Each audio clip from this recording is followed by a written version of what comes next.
પર આવેલ ખોડિયાર માતાજીના મંદિરે હવન ભંડારાનું આયોજન કરવામાં આવ્યું। વડોદરા જીઆઈડીસી રોડ પર આવેલ ખોડિયાર મંદિર આવેલું છે। આ ખોડિયાર મંદિર છેલ્લા 35 વર્ષ જૂનું મંદિર છે।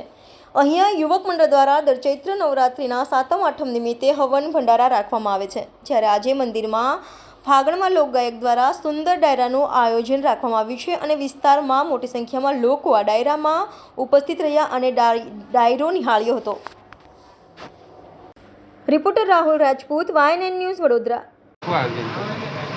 આ જે જગ્યા છે અત્યારે જીઆઈડીસી રોડ પર નવસુર બસ સ્ટોપ આવેલું છે। ત્યાં માતાજીનું મંદિર છે જે છેલ્લા 35 વર્ષ જૂનું મંદિર છે અને અમે દર વર્ષે ચૈત્ર સુદ 7મના દિવસે એક ડાયરાનું આયોજન કરીએ છીએ અને 8મના દિવસે ભંડારાનું આયોજન છે। આ ભંડારાની અંદર અમારા જે અહીંયાની જે નાગરિક છે, અહીંયા જે વડોદરાના જીઆઈડીસી વિસ્તારના જે નાગરિકો છે તેમનો સારો એવો પ્રતિસાદ મળ્યો છે અને સારો એવો સપોર્ટ મળતો રહ્યો છે। તેના કારણે દર વર્ષે એક સારું આયોજન કરી રહ્યા છે।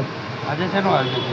આજે અમારે એક ડાયરાનું આયોજન છે જેની અંદર રવિભાઈ બરકાલિયા અને સોનલબેન વેગર દ્વારા એક ડાયરાનું આયોજન કરવામાં આવ્યું છે। શું નામ આપણું? મારું નામ Naresh Prajapati. Subscribe now and press the bell icon. Never miss an update.